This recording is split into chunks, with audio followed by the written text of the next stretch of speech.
나를 믿어주는 한 사람의 힘 중에서 가장 큰 기적은 내가 나를 믿을 때 일어나는 기적이다 라는 겁니다. 아우, 저거 인간 되겠어. 야, 정신 차려. 너 이미 끝났어. 야, 네 나이가 벌써 23살이야. 너 이제 걸렀어. 너 뭐 되려고 그러니? 이런 말들을 하는 사람들이 있습니다. 그런데 중요한 건 뭐예요? 타인의 말에 휘둘리지 않고 내가 내 자신을 믿고 내가 목표한 바를 끊임없이 끌고 나가는 그런 나 자신에 대한 믿음이 있는가 우리는 생각해 볼 필요가 있을 것 같습니다. 내가 나를 믿을 때 어떤 기적이 일어날까요? 자, 여러분께 질문 한번 해볼게요. 여러분의 마음은 여러분 편입니까? 그리고 여러분들은 나에게 좋은 사람으로 살고 있습니까? 남에게 좋은 사람이기 위해서 나에게 나쁜 사람으로 살고 있지는 않습니까? 그리고 타인들의 평가에 휘둘리면서 나 자신을 의심하고 나 자신을 학대하고 그리고 내가 뭘 할 수 있겠어? 내가 졸업하고 뭔 꿈이 있을까? 이런 식으로 자기의 미래에 대한 희망을 이미 포기하진 않았습니까? 오늘 내 자신을 점검해 볼 수 있었으면 좋겠습니다. 여러분, 내 인생을 결정하는 것은 주어진 상황이 아니었습니다. 상황을 에너지로 쓰는 발상의 전환이었습니다. 여러분, 죽음의 수용소에서 끝까지 살아남은 정신과 의사 빅터 플랭클이라는 사람이 있습니다. 이 사람은 유태인이라는 이유로 정신과 의사로 그리고 의대 교수로 정말 잘 나가고 있던 시절에 전 가족이 아우슈비츠, 죽음의 수용소로 끌려가게 됩니다. 빅터 플랭클은 그 수용소 안에서 놀라운 사실을 하나 발견하게 됩니다. 아주 몸이 건강해서 저 사람은 어떤 고통 속에서도 살아남을 수 있을 것 같아 라고 생각했는데 금방 질병에 걸려서 죽어버리는 사람이 있는가 하면 정말 몸이 쇠약해서 저 사람은 장염만 걸려도 죽을 것 같아, 곧 죽을 것 같아 이렇게 생각했는데 그런 사람들이 오히려 끝까지 살아남아서 해방되는 날 얼굴을 마주했다는 겁니다. 그래서 이 사람이 수용소에 있는 동안 굉장한 많은 연구를 합니다. 어떤 사람들이 살아남을까? 네, 정답은 뭐였냐면요. 고통과 시련 속에서 의미를 찾는 능력이 있는 사람이었습니다. 뭐였냐면 나는 반드시 살아나가야 돼. 나는 밖에 내 아이들이 있거든. 그 아이들을 보살펴야 돼. 내가 이 고통을 잘 이겨내고 나가면 그 아이한테 말해줄 거야. 아빠가 널 만나기 위해서 그 고통을 뚫고 너에게 왔어. 정말 사랑한다. 이렇게 말해줄 거야. 라는 목표를 가진 사람도 있었고요. 내가 평생 동안 쓰던 소설을 내 방에다 두고 왔어. 그 소설이 없어지지 않았나 너무 걱정돼. 근데 난 반드시 살아나갈 거야. 그래서 내가 이 안에서 겪은 체험들을 소설로 완성할 거야.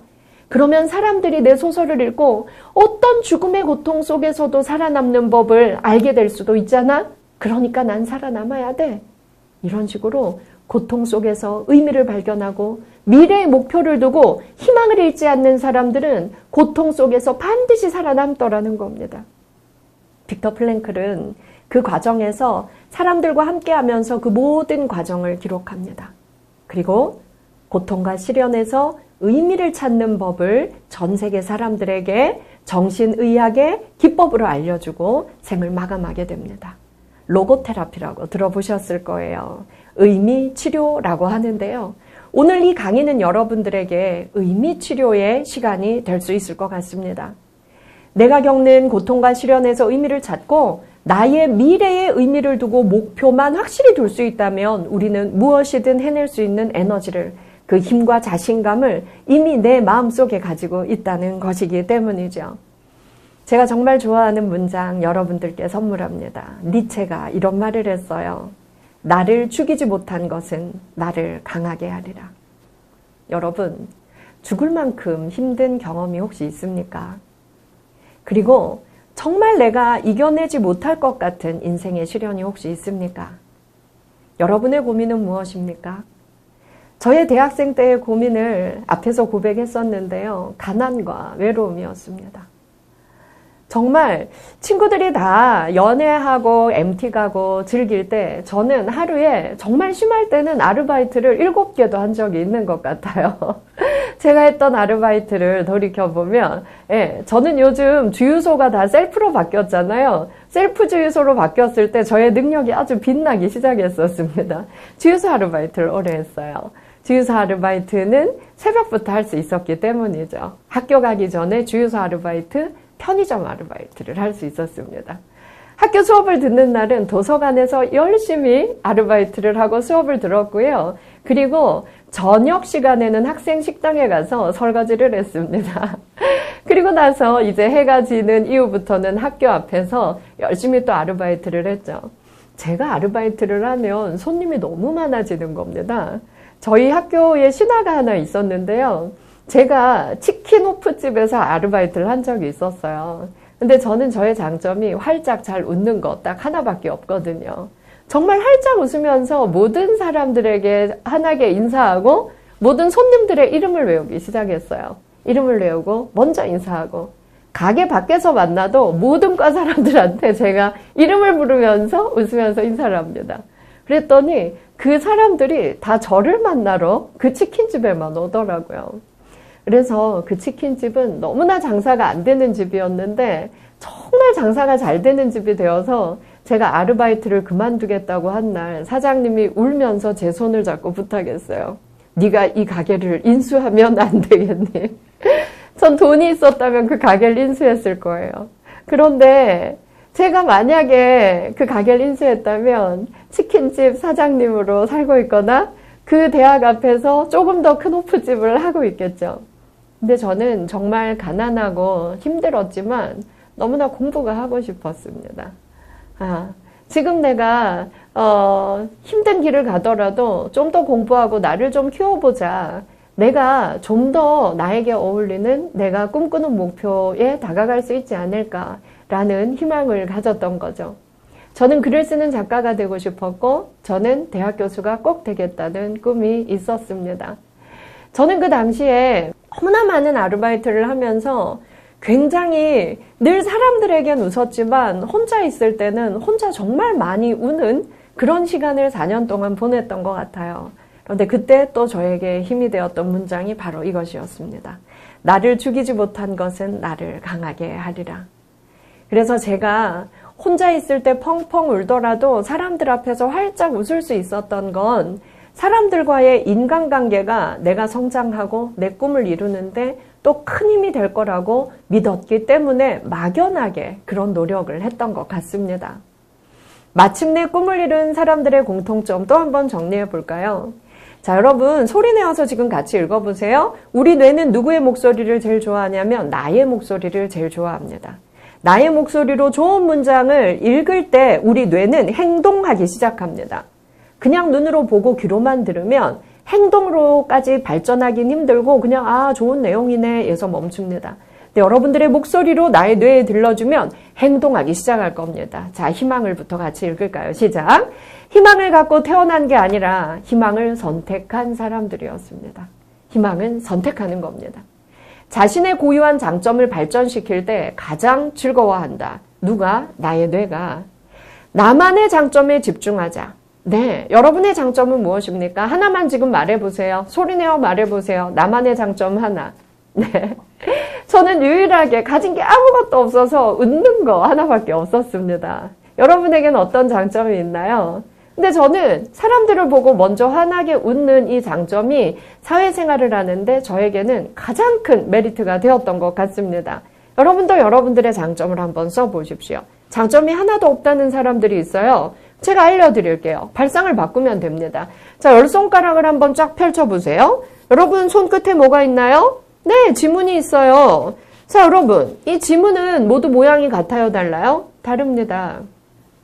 제가 소년원 수업을 할 때 소년원에서 이런 아이를 만난 적이 있어요. 어릴 때부터 아버지의 가정폭력에 시달리느라 엄마는 아빠 손에 죽었고 그리고 모든 가족은 뿔뿔이 헤어지고 이 아이는 아빠의 폭력을 건지다 못해서 결국 아버지를 죽이기에 이르릅니다. 정말 이 인생에 희망이 있을까요? 이 인생이 잘 살아갈 수 있을까요? 이 아이는 저랑 이 수업을 하면서 펑펑 울었어요. 선생님, 제 인생에는 희망이 없고 제 고통에서는 어떤 의미도 발견할 수 없어요. 저에겐 장점이 없어요. 제가 밖에 나가봤자 세상은 저를 뭐라고 바라볼까요? 근데 이 아이가 몇 달 만에 저에게 말합니다. 선생님, 저에게는 남에게 없는 문이 10개가 있습니다. 네. 자, 이건요, 바라보기 관점에 따라 달라져요. 누구한테나 있는 거잖아. 이게 무슨 장점이야. 라고 할 수도 있지만, 남에게 없는 문이 10개가 있다. 남에게 없는 나의 무늬를 발견할 줄 아는 눈을 가진 그 아이는 검정거실을 통해서 열심히 자기 성장을 이루어내고, 그리고 자격증도 7개나 따는 성과를 보여주고 있었습니다. 예. 자, 여러분, 제가 정리했어요. 그럼 우리는 어떻게 해야 성장할 수 있을까요? 자, 저는 여러분들에게 제안합니다. 이렇게 하면 우리가 아무리 내가 현재 처해 있는 상황이 고통스럽고 힘들더라도 우리는 발전하고 성장하고 내 인생의 의미를 찾고 내 삶의 희망을 찾으면서 발전하는 삶을 살 수 있습니다. 소리내어서 나에게 들려줄까요? 자, 같이 읽어요. 자, 시작. 열등감을 에너지로 쓰자. 여러분에게 열등감이 있습니까? 누구나 열등감이 있습니다. 그런데 여러분, 열등감은 나를 키울 수 있는 가장 강력한 에너지라는 거 기억하세요. 여러분, 어느 정도의 열등감은 있는 것이 내가 더 노력하는데 발전 동력이 됩니다. 저의 가난이, 제가 가난하지 않았다면 저는 그렇게 많은 아르바이트를 하지 않았을 것 같아요. 제가 성인이 된 이후에 작가라는 직업을 가지고 수많은 글을 쓰고 또 심리상담가라는 직업을 가지고 수많은 사람을 상담할 때 제가 대학 때 경험했던 20개가 넘는 아르바이트, 특히 육체노동의 아르바이트를 통해서 만났던 사람들과의 대화와 경험이 너무나 많은 도움이 되었습니다. 그리고 많은 직업군들을 제가 체험하는 귀한 시간이기도 했죠. 저는 가난이 저에겐 너무나 열등감이었어요. 그런데 그 열등감이 가난을 극복하기 위해서 저에게 열심히 돈을 벌게 했고, 그리고 그것이 저의 발전 동력으로 아주 큰 역할을 했다는 걸 알게 되었을 때 저는 이 열등감의 힘을 아주 높이 평가하게 되었습니다. 토끼와 거북이가 경주를 했어요. 누가 이겼어요? 네, 거북이가 이겼어요. 거북이가 이긴 이유가 뭔가요? 비결이 뭐예요? 부지런해서? 네. 끈기가 있어서? 네, 다 맞아요. 그런데 더 맞는 심리학의 답이 뭔지 아십니까? 열등감이 없었기 때문에 거북이는 토끼를 이길 수 있었습니다. 보통 열등감이 많은 사람은 토끼와 같은 출발선에서 출발해라고 하면 뭐라고 하는 줄 알아요? 야, 너 나 엿먹이는 거야? 야, 뛰어봤자 토끼가 이길 텐데 나한테 왜 같이 뛰라고 해? 나 망신당하는 꼴을 보고 싶어? 이렇게 조건에 대해서 불평하게 됩니다. 그리고 열등감이 많은 사람은 내가 질 것이다라고 생각하기 때문에 출발 자체를 하지 않으려고 합니다. 그런데 거북이는 열등감이 없었기 때문에 그래, 뛰어보자. 토끼가 빨리 가건 말건, 토끼가 중간에 자건 말건 나의 목표만 향해서 땀을 뻘뻘 흘리면서 꾸준히 나아갈 수 있는 힘은 열등감이 없는 마음에서 나온다는 거죠. 그래서 여러분, 우리에게 열등감이 있다면 그 열등감은 두 가지로 드러납니다. 자격지심 때문에 출발선 자체에 서지 못하게 만들거나 아니면 그것을 오히려 에너지로 써서 더 열심히 앞으로 목표를 향해 나아가게 하는 힘이 된다는 거죠. 여러분, 열등감 때문에 출발을 포기하시겠습니까? 열등감을 나의 동력의 에너지로 쓰시겠습니까? 선택은 여러분들의 몫입니다. 열등감을 에너지로 쓰자. 두 번째 문장도 소리내어 한번 읽고 시작할게요. 시작. 하고 싶은 일은 말로 하지 말고 몸으로 하자. 네. 여러분 이렇게 하고 계세요? 저는 상담하면서 이런 청년들을 너무 많이 만납니다. 선생님, 저 그거 하고 싶었는데 못했어요. 그거 하고 싶긴 한데 돈이 없어서. 그거 하고 싶긴 한데, 지금은 딴 걸 먼저 해야 할 것 같아서. 우리는 하고 싶은 일을 말로만 해요. 그래서 그건 현실이 되지 못합니다. 그런데 진짜 하고 싶은 것이 있다면 말로 하지 말고 우리는 몸으로 해야만 합니다. 저의 장점이 뭐냐면요. 하고 싶은 일이 있으면 바로 일어나서 해요. 나 이거 하고 싶은데 뭐 이런 말을 아예 자체를 하지 않습니다. 그래서 주변에서는 너 좀 똘끼 있어 이렇게 말하기도 하는데요. 예. 그래서 저는 처음엔 제가 국문학 공부를 했습니다. 예. 30대 초반까지 국문학 공부를 했어요. 근데 이거 하다 보니까 제 길이 아닌 겁니다. 심리학에 자꾸 마음이 가는 겁니다. 그래서 저는 34살에 다 때려치고 0으로 돌아갑니다. 심리학을 그때부터 공부하기 시작하죠. 제가 37이 된 어느 날 갑자기 글로 쓰지 못하는 이야기들이 세상에 너무 많다는 걸 알게 됩니다. 다큐멘터리 영화로 찍으면 좋을 것들이 너무나 많더라고요. 그래서 입양인들의 이야기와 미혼모들의 이야기를 다큐멘터리로 찍고 싶은데 다큐멘터리 감독들 10명을 만나서 부탁해봤지만 우리의 여건이 돈도 없고 그리고 영화를 찍을 수 있는 여건이 안 되었습니다. 감독을 구하지 못했어요. 그래서 그때 제 마음속에서 어떤 목소리가 올라옵니다. 네가 배워서 해. 그래서 저는 37에 정말 처음으로 카메라 작동법을 배우고 편집 기법을 배워서 그때부터 지금까지 다큐멘터리 영화 5편을 찍기도 했습니다. 저는 하고 싶은 일은 반드시 몸으로 하면 누구나 할 수 있다라고 믿습니다. 여러분들도 한번 도전해 보십시오. 세 번째, 또 읽어요. 시작. 롤모델을 찾고 자주 조언을 구하자. 이건 정말 중요해요. 여러분, 롤모델을 찾고 끊임없이 조언을 구하십시오. 여러분, 그러면 고통 속에서 희망을 발견해낸 어른들, 그리고 어려운 청년기를 보낸 어른들은 정말 의지를 가지고 노력하는 청년들을 만나면 반드시 도와줍니다. 그 롤모델을 통해서 나의 인생에 어떤 행운의 문이 열릴지 모릅니다. 반드시 기억했다가 그 열정 넘치는 그 청년 내가 도와줘야지 라는 생각이 떠오를 때도 많습니다. 그래서 여러분들은 롤모델을 찾고 조언을 구하는 일에 결코 게을러져서는 안 됩니다. 이번에도 이 강의들을 들으면서 멘토님들 중에서 나에게 좋은 조언을 줄 수 있을 것 같다라는 강사님들을 발견하면 메일 보내세요. 그리고 꼭 답신 주세요. 기다리겠습니다라고 해보세요. 답신이 온 그 메일 속에 여러분들 인생에 어떤 행운의 문이 숨어 있을지 모릅니다.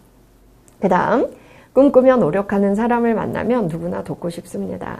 여러분들도 꿈꾸며 노력하는 모습을 많은 사람들에게 보여주십시오. 돕겠다라는 사람들이 나타날 겁니다.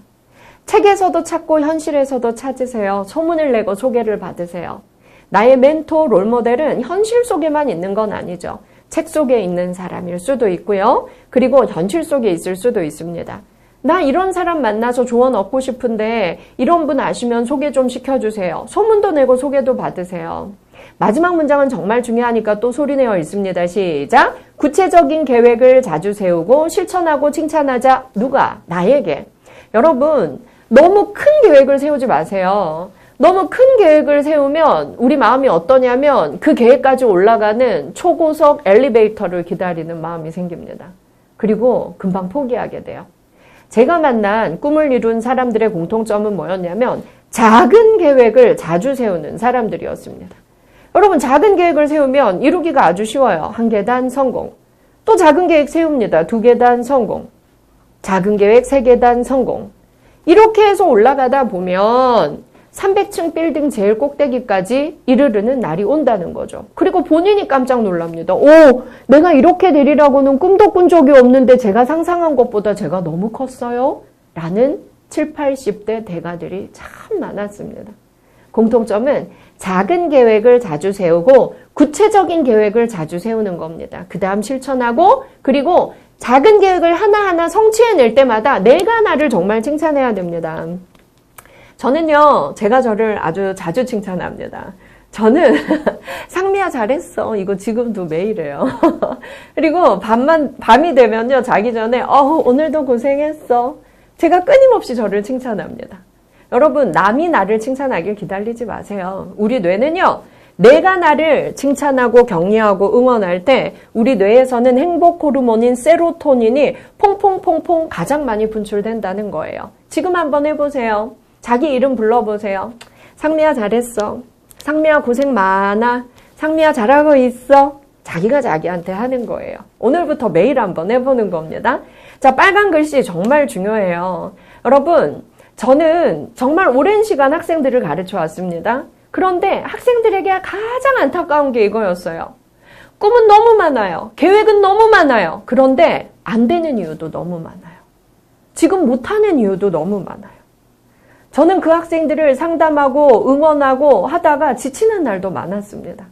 그래서 항상 저는 이 문장을 선물로 줍니다. 여러분 우리 같이 읽을까요? 시작! 실천만이 실력이 된다. 그런데 우리는요. 누군가 나를 좀 도와줬으면 어디서 좋은 백을 만났으면 이런 행운을 기대하는 마음이 너무 많습니다. 그런데 실력은 나의 실천만으로 이룰 수 있는 겁니다. 다시 한번 읽을까요? 시작! 실천만이 실력이 된다. 오늘부터 여러분 실천하는 내가 한번 되어봅시다. 자, 여러분 실천이 얼마나 중요한가 또 알려드릴게요. 빨간 글씨 같이 읽어요. 시작! 먼저 행동하면 뇌가 따라간다. 우리 뇌는요 뭘 기억하냐면 내가 행동해 본 걸 기억합니다. 눈으로 보고 귀로 들은 건 금방 잊어요. 자아 존중감이 높아지면 뇌가 건강해집니다. 그러면 자아 존중감을 높이는 것을 행동으로 연습해야 돼요. 제일 쉬운 거 4개 알려드릴게요. 지금 이 4 문장을 저와 같이 읽습니다. 내 목소리로 그럼 행동하는 거예요. 자, 시작! 나는 걱정을 하기보단 긍정적인 생각을 해. 나는 항상 좋은 감정을 선택해. 나는 나의 선택과 판단을 믿어. 다 괜찮아. 잘 살았어. 이렇게 얘기하는 겁니다. 여러분, 자아 존중감을 높여주는 4개의 문장입니다. 저는요, 대학교 다니는 4년 내내 저를 정말 많이 학대했어요. 야, 너같이 가난한 게 뭘 할 수 있어. 야, 네가 돈 벌어야지 무슨 MT를 가. 야, 졸업여행 웃기지 마. 네 처지에 맞는 꿈을 꿔. 저는 저를 항상 비하하고 멸시하고 무시했어요. 네. 그리고 너같이 못생긴 게 무슨 연애야. 제가 그렇게 못생기지 않았죠. 그런데 그때는 왜 그렇게 제가 못생겼다고 생각했는지 모르겠어요. 자, 여러분, 자아 존중감이 높아지면 뇌가 건강해지고 도전하려는 의지가 생기고 열등감을 에너지로 쓰는 힘이 더 생깁니다. 자, 여러분 이 4문장 여러분 사진 찍어놓고 생각날 때마다 읽으세요. 자, 여러분, 자, 오늘의 마지막입니다. 긍정적으로 생각하고 행복을 창조하는 습관을 길러야 합니다. 여러분, 자, 습관의 힘이 셀까요? 천성의 힘이 셀까요? 천성의 힘이 세다고요?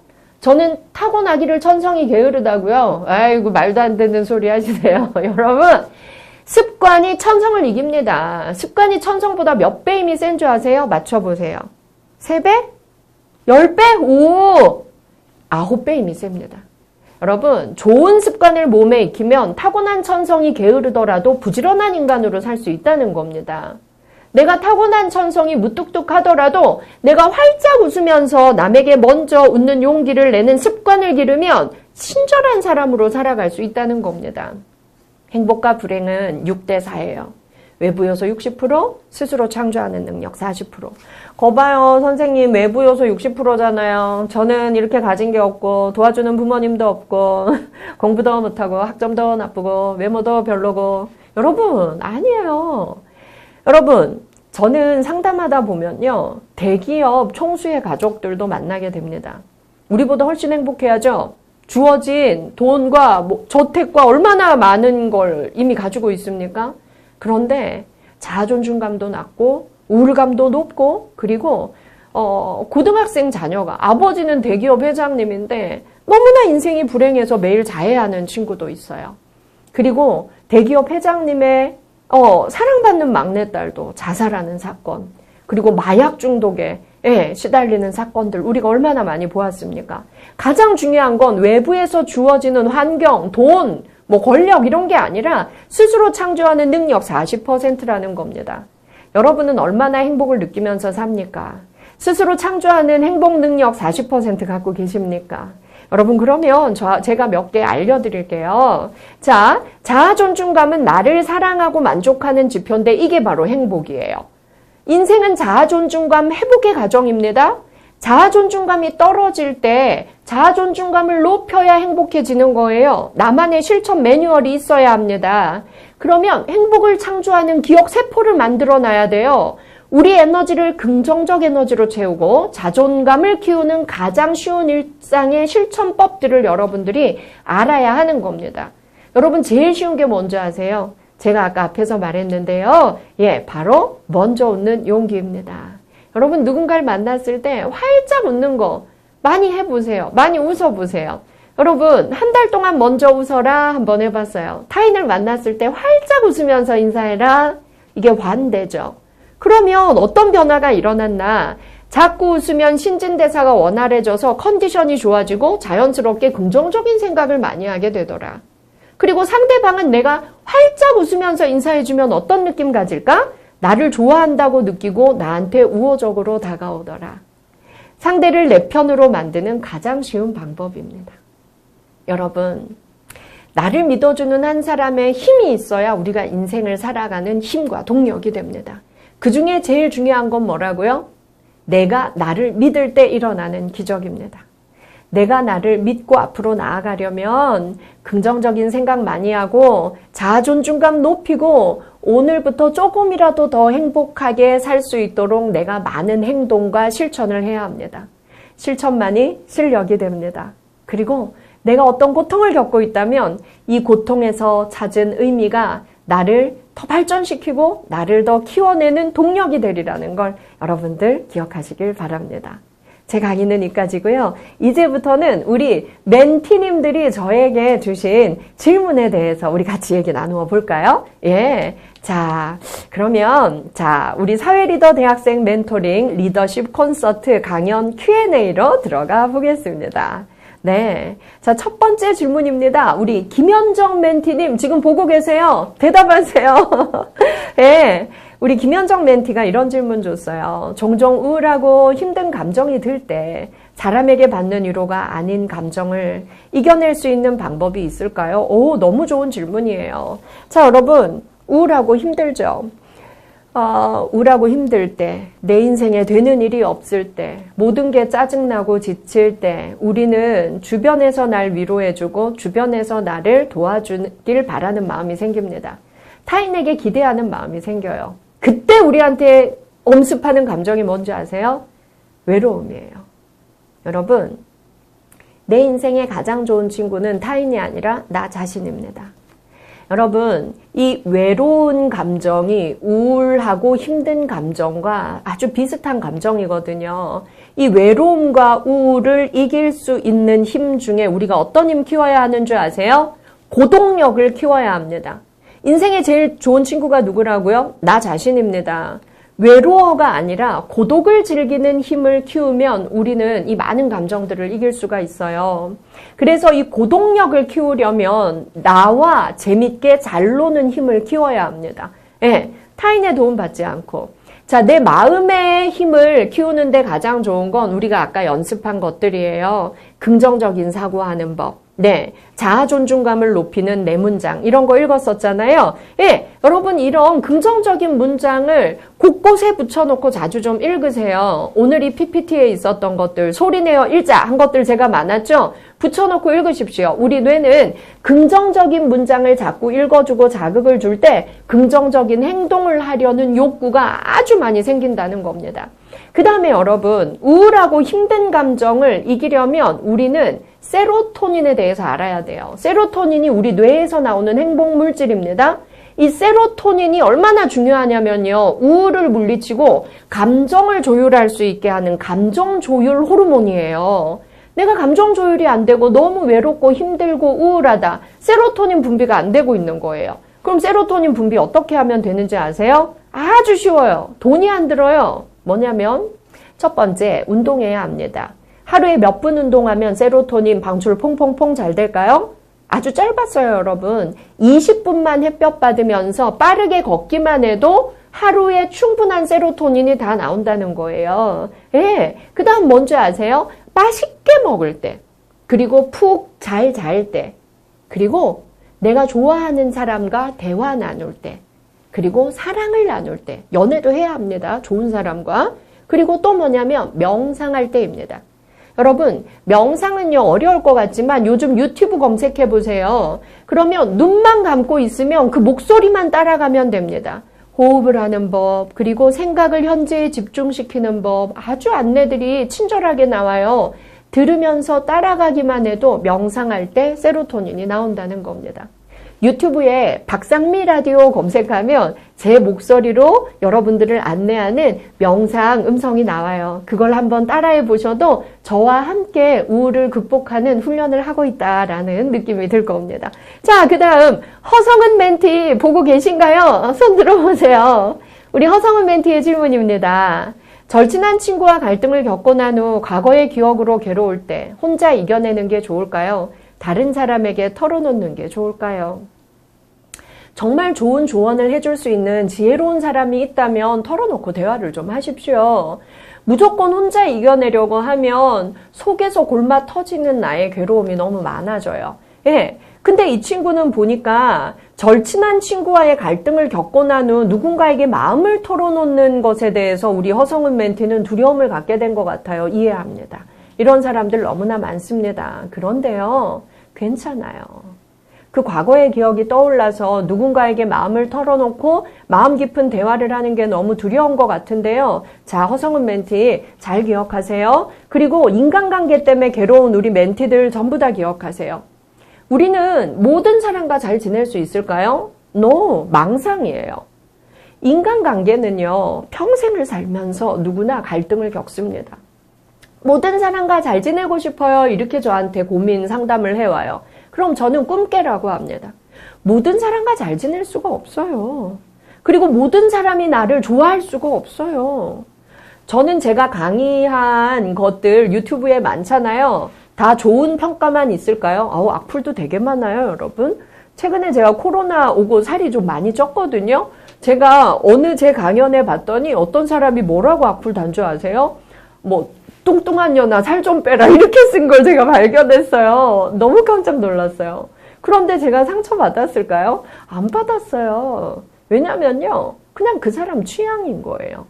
자, 예를 들어 볼게요. 자, 여러분 소주 좋은 사람 손 들어보세요. 맥주 좋은 사람 손 들어보세요. 소맥이 더 좋은 사람 손 들어보세요. 네, 저는 막걸리를 좋아해요. 자, 여러분 이거 뭐예요? 이거는 취향이에요. 취향. 그런데 소주가 와서 펑펑 울면서 저한테 따져요. 야, 딴 애들은 다 나 좋아하는데 상미 너는 왜 나를 안 먹어? 왜 나를 싫어하는 거야? 펑펑 울어요. 그거 제 취향이에요. 소주 한 잔만 먹으면 저는 그냥 필름이 끊겨요. 예. 그리고 소맥이 와서 막 잘난 척 합니다. 요즘 여름 되니까 사람들이 나 다 좋아해. 그거 지 착각이에요. 모든 사람이 소맥을 좋아하지 않습니다.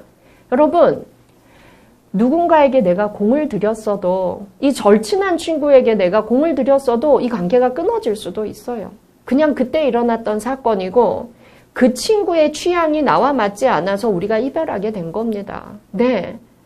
그런데 그 과거의 기억에 묶여서 모든 인간관계에 두려움을 느낀다면 우리는 과거에 갇혀서 미래의 문을 열 수가 없어요. 앞으로 만날 좋은 사람이 얼마나 많은데, 마음을 터놓고 깊은 영혼의 관계를 맺을 사람이 얼마나 많은데 그 기회를 왜 과거의 한 가지 사건 때문에 다 놓치려 하십니까? 내 인생의 귀중한 기회들을 놓치지 마십시오. 마음 아프긴 했지만 그 친구와의 인연은 거기서 끝이었던 거고, 그 친구와 나는 심리적 취향이 맞지 않았기 때문에 이별한 겁니다. 안녕, 고마웠어, 잘 가.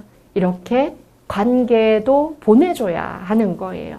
그리고 나에게 다가올 좋은 인연들을 만났을 때 고맙고 감사한 마음으로 그 인연들한테 더 잘하면 되는 겁니다.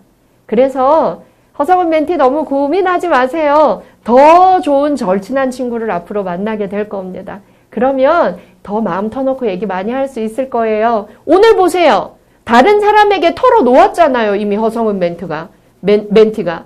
털어놓았기 때문에 저한테 좋은 답을 들을 수 있었죠. 앞으로도 좋은 멘토들에게 이런 질문을 많이 하시기 바랍니다. 세 번째 질문, 김유리 멘티입니다. 다른 사람의 이야기를 들을 때 반응하기가 어렵습니다. 공감을 표현하는 대화법이 있을까요? 아이고, 이거 되게 중요해요. 여러분, 우리가 대화에서 말하기는 100% 중에 몇 %일까요? 기억하세요? 30%입니다. 대화할 때 30%만 말하세요. 더 많이 말하면 사람들이 싫어해요. 70% 뭐 해야 될까요? 그렇죠. 경청해야 돼요. 여러분, 경청이 뭐냐면 공감이에요. 경청은 뭐냐면, 자 보세요. 제가 열심히 강의하는데 무표정으로 군인 장병들이 다 이러고 있어요. 어우, 강의하기 싫어요.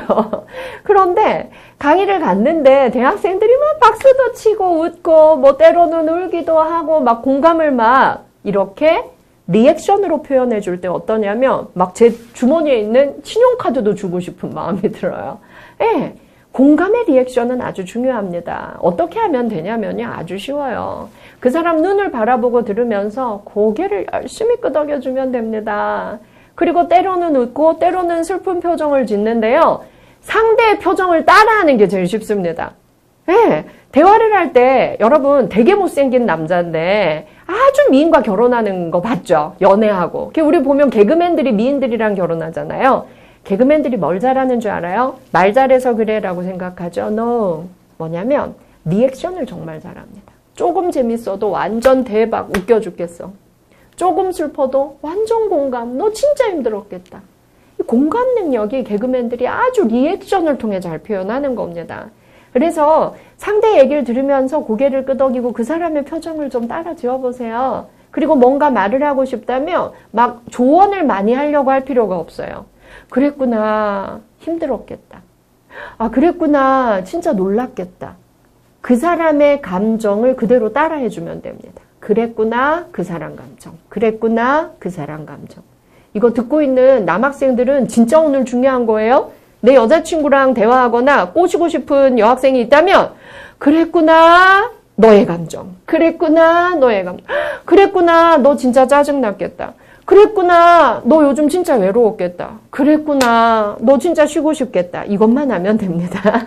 마지막입니다. 김연아 멘티 보고 계세요? 반갑습니다. 단점이 고쳐지지 않아 스트레스를 받습니다. 주변인들과 좋은 관계를 유지하면서 건강한 마음 상태를 만드는 방법이 있을까요? 와, 이 질문 자체가 너무나 건강한 마음가짐을 가지고 있네요. 단점이 고쳐지지 않아 스트레스를 받습니다. 저도요. 여러분, 우리가 보는 완벽해 보이는 사람들도 다 이래요. 단점 없는 사람이 어디 있어요? 여러분, 단점을 발견하면 스트레스를 받을 게 아니라 저는 이렇게 생각해요. 내가 도전할 목표가 하나 생겼네? 이렇게 생각합니다. 나의 단점을 발견했다면 도전할 목표가 생긴 겁니다. 저한테 악플 붙은 거 아까 말해줬잖아요. 뚱뚱한 년아 살 좀 빼라라는 악플 봤다고요. 저는요, 그걸 발견한 순간 목표가 생겼습니다. 진짜 너 사람 잘못 봤어. 내가 마음만 먹으면 살 잘 빼는데, 오케이. 다음 방송 때까지 나 5kg 빼고 나타날게. 너 나한테 미안해질걸? 이런 목표를 갖는 겁니다. 예. 그러면 나의 목표를 가질 수 있는 좋은 기회를 발견한 거예요. 스트레스 받지 말고 발상을 전환해 보는 겁니다. 주변인들과 좋은 관계 유지하면서 건강한 마음 상태를 만드는 방법이 있을까요? 제일 쉬운 게 아까 먼저 뭐 하라? 먼저 웃어라 기억하세요. 그쵸? 그리고 여러분 관계에서 제일 중요한 게 이겁니다. 뭐냐면 모든 사람과 잘 지내겠다라는 환상과 망상에서 벗어나는 거예요. 모든 사람과 잘 지낼 수 없어요. 적당한 거리를 유지하면서 나를 잘 지키면서 타인과도 원수되지 않는 삶. 이게 제일 중요합니다. 우리는 나를 지키지 않고 다 퍼줘요.